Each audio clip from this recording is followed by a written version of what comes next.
दोस्तों, इस वीडियो में हम लोग देखेंगे इंटर बोर्ड परीक्षा 2024 के लिए हिंदी का पाठ 5 देखेंगे, जो कि पाठ 5 है रोज।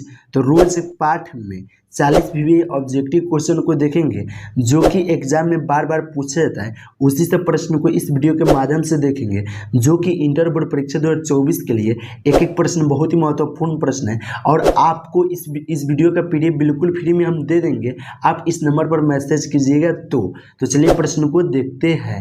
तो एक नंबर प्रश्न कराए, निम्न में से किस कहानी में गैंग्रीन का उल्लेख है। यानी कि हम लोग को बताना है कि इनमें से किस कहानी में गैंग्रीन का उल्लेख है। तो रोज कहानी में है, यानी कि एक का राइट आंसर बी हो जाएगा। तो चलिए अगला प्रश्न को देखते हैं। तो 2 नंबर प्रश्न बहुत ही महत्वपूर्ण प्रश्न है, जो कि कर है मालती किस कहानी की पात्र है। तो मालती रोज कहानी की पात्र है, यानी कि बी नंबर राइट आंसर हो जाएगा। तो चलिए अगला प्रश्न को देखते हैं। तो 3 नंबर प्रश्न कराए, रोज शीर्षक कहानी में किसने पूछा तुम कुछ पढ़ती लिखती नहीं हो। तो लेखक ने। रोज शीर्षक कहानी में किसने पूछा कि तुम कुछ पढ़ती लिखती नहीं हो। तो लेखक ने, यानी कि 3 का राइट आंसर ए हो जाएगा। तो 4 नंबर प्रश्न कराए, सच्चिदानंद हीरानंद वात्स्य अज्ञेय द्वारा लिखी हुई कहानी कौन सी है। तो रोज है, यानी कि 4 का राइट आंसर बी होगा। तो 5 नंबर प्रश्न कराए, अज्ञेय मूलतः क्या है। तो अज्ञेय मूलतः कहानीकार है। तो 5 नंबर यानी कि 5 नंबर प्रश्न का राइट आंसर सी होगा। 6 नंबर प्रश्न कराए, अज्ञेय जी ने इंटर कहाँ से पास किया था। तो अज्ञेय जी ने इंटर मद्रास क्रिश्चियन कॉलेज से पास किए थे, यानी कि 6 का राइट आंसर ए होगा। तो 7 नंबर प्रश्न करें, अज्ञेय जी की पहली कहानी कब प्रकाशित हुई। तो अज्ञेय जी की पहली कहानी 1924 में प्रकाशित हुई, यानी कि 7 का राइट आंसर बी होगा। तो 8 नंबर प्रश्न करें, महेश्वर की पत्नी का नाम क्या था। तो महेश्वर की पत्नी का नाम मालती था, यानी कि 8 का राइट आंसर बी होगा। 8 का राइट आंसर ए होगा। तो चलिए अगला प्रश्न को देखते हैं। तो 9 नंबर प्रश्न है, अज्ञेय जी की कौन सी कहानी गैंग्रीन शीर्षक नाम से प्रसिद्ध है। तो अज्ञेय जी की कौन सी कहानी जो है वह गैंग्रीन शीर्षक नाम से प्रसिद्ध है। तो रोज है, यानी कि 9 का राइट आंसर डी होगा। तो 10 नंबर प्रश्न है, लेखक कितने वर्ष बाद मालती से मिलने आया था। तो 4 वर्ष बाद, यानी कि 10 का राइट आंसर बी होगा। तो 11 नंबर प्रश्न करें, मालती के पति किस बीमारी का ऑपरेशन करके आए थे। तो गैंग्रीन का, यानी कि 11 का राइट आंसर सी होगा। तो 12 नंबर प्रश्न करें, मालती के पति का नाम क्या था। तो मालती के पति का नाम महेश्वर था, यानी कि 12 का राइट आंसर बी होगा। तो 13 नंबर प्रश्न करें, भारतीय ज्ञानपीठ द्वारा अज्ञेय जी कौन सा पुरस्कार मिला था। यानी कि भारतीय ज्ञानपीठ पुरस्कार द्वारा अज्ञेय जी को कौन सा पुरस्कार मिला था। तो भारतीय ज्ञानपीठ पुरस्कार, यानी कि 13 का राइट आंसर सी होगा। तो 16 नंबर प्रश्न कराए, महेश्वर कौन सा फल लेकर आया था। तो महेश्वर आम लेकर आया था, यानी कि 16 का राइट आंसर ए होगा। तो अगला प्रश्न 17 नंबर कर है, रोज कहानी का कौन सा पात्र डॉक्टरी पेशा से जुड़ा था। तो महेश्वर, यानी कि 17 का राइट आंसर बी होगा। तो चलिए अगला प्रश्न को देखते हैं। तो 18 नंबर प्रश्न करें, अज्ञेय जी ने कितने वर्ष की उम्र में कविता लिखना शुरू किया था। तो अज्ञेय जी ने 10 वर्ष की उम्र में कविता लिखना शुरू किए थे, यानी कि 18 का राइट आंसर ए होगा। तो 19 नंबर प्रश्न करें, मालती का पति क्या है। तो डॉक्टर, यानी कि 19 का राइट आंसर ए होगा। तो 20 नंबर प्रश्न करें, तरसपतक का संपादक कौन है। तो तरसपतक का संपादक सच्चिदानंद हीरानंद वात्स्य अज्ञेय है, यानी कि अज्ञेय भी देखिएगा दिया रहेगा तो उसको मार दीजिएगा, सही हो जाएगा। ठीक है, यानी कि 20 का राइट आंसर डी हो जाएगा। तो चलिए अगला प्रश्न को देखते हैं। 21 नंबर प्रश्न करें, अज्ञेय किस वाद से संबंधित है। तो अज्ञेय प्रयोगवाद से संबंधित है, यानी कि 21 का बी राइट आंसर होगा। तो 22 नंबर प्रश्न करें, इनमें अज्ञेय नाटक कौन है।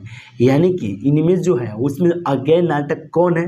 तो उत्तर प्रियदर्शी, यानी कि 22 का राइट आंसर सी होगा। तो 23 नंबर प्रश्न करें, गैंग्रीन इनमें किससे संबंध है।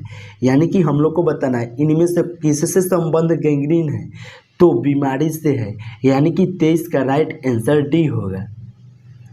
तो 24 नंबर प्रश्न करें, मालती महेश्वर की संतान का क्या नाम था? तो मालती महेश्वर की संतान का नाम टीटी था, यानी कि बी नंबर राइट आंसर हो जाएगा 24 का। तो 25 नंबर प्रश्न करें, नदी के द्वीप किसकी रचना है? तो नदी के द्वीप अज्ञेय जी की रचना है, यानी कि 25 का राइट आंसर बी होगा। तो 26 नंबर प्रश्न करें, अज्ञेय को ज्ञानपीठ पुरस्कार किस रचना पर प्राप्त हुआ? तो अज्ञेय को ज्ञानपीठ पुरस्कार कितनी नावों में कितनी बार रचना पर प्राप्त हुआ, यानी कि 26 का राइट आंसर ए होगा। 27 नंबर प्रश्न करें, अज्ञेय का जन्म हुआ था? तो अज्ञेय जी का जन्म 7 मार्च 1911 को हुआ था, यानी कि 27 का राइट आंसर ए होगा। तो 28 नंबर प्रश्न करें, अज्ञेय के पिता का नाम क्या था? तो डॉक्टर हीरानंद शास्त्री, यानी कि 28 का राइट आंसर बी होगा। तो 29 नंबर प्रश्न करें, कौन सी पुस्तक अज्ञेय की है? तो हरी घास पर क्षण भर अज्ञेय की है, यानी कि 29 का राइट आंसर सी नंबर होगा। तो 30 नंबर प्रश्न करें, कौन सी रचना अज्ञेय की नहीं है? तो देखिए 30 जो है वह अज्ञेय की नहीं है, यानी कि 30 का राइट आंसर डी नंबर होगा।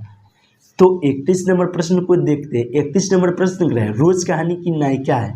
तो रोज कहानी की नायिका मालती है, यानी कि 31 का राइट आंसर बी होगा। तो 32 नंबर प्रश्न करें, रोज कहानी में अतिथि बनकर आता है? तो रोज कहानी में अतिथि बनकर मालती के दूर के रिश्तेदार का भाई आता है, यानी कि 32 का राइट आंसर सी होगा। तो 33 नंबर प्रश्न करें, रोज कहानी घंटे की किस खटकन के साथ समाप्त होती है? तो रोज कहानी घंटे की किस खटकन के साथ समाप्त होती है?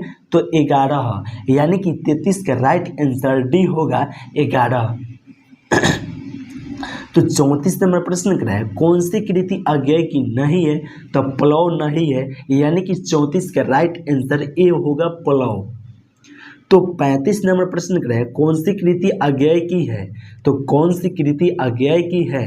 तो नदी के द्वीप, यानी कि 35 का राइट आंसर बी होगा नदी के द्वीप। तो आइए अगला प्रश्न को देखते हैं। तो 36 नंबर प्रश्न करें, रोज इनमें से क्या है? तो रोज इनमें से कहानी है, यानी कि 36 का राइट आंसर बी होगा कहानी। तो 37 नंबर प्रश्न करें, उत्तर प्रियदर्शी नाटक के नाटककार कौन है? तो अज्ञेय जी, यानी कि 37 का राइट आंसर बी होगा अज्ञेय। तो 38 नंबर प्रश्न करें, शेखर एक जीवनी किस विद्या की कृति है? तो उपन्यास का, यानी कि 38 का राइट आंसर सी होगा उपन्यास। तो चलिए अगला प्रश्न को देखते हैं। तो 39 नंबर प्रश्न करें, अज्ञेय की माँ का नाम था? यानी कि अज्ञेय की माँ का नाम क्या था? तो बयान्ती देवी, यानी कि 39 का राइट आंसर बी होगा बयान्ती देवी। तो 40 नंबर प्रश्न करें, रोज शीर्षक कहानी के लेखक कौन है? तो अज्ञेय। तो दोस्तों इसका पीडीएफ बिल्कुल फ्री में लेना चाहते हैं तो यहाँ पे व्हाट्सएप नंबर शो कर है, इस नंबर पर आप मैसेज कीजिए, हम आपके पास बिल्कुल फ्री में इसका पीडीएफ भेज देंगे। और आपको पहले ही बोले कि इस पार्ट में 40 ऑब्जेक्टिव प्रश्न देखेंगे, जो कि आपको 40 ऑब्जेक्टिव प्रश्न बता दिए, और इसको आप पीडीएफ मांग कर सीधा लिख कर कॉपी में ऐसा न याद कर लीजिए कि प्रश्न अगर परीक्षा में इस पार्ट से पूछेगा तो आपको एक भी प्रश्न नहीं छूटेगा। तो चलिए दोस्तों यहीं पे वीडियो समाप्त करते हैं। अगर वीडियो अच्छा लगा होगा तो लाइक कमेंट शेयर जरूर कीजिए तथा चैनल को सब्सक्राइब कर लीजिए। तो फिर मिलते हैं नेक्स्ट वीडियो में नेक्स्ट चैप्टर के साथ में।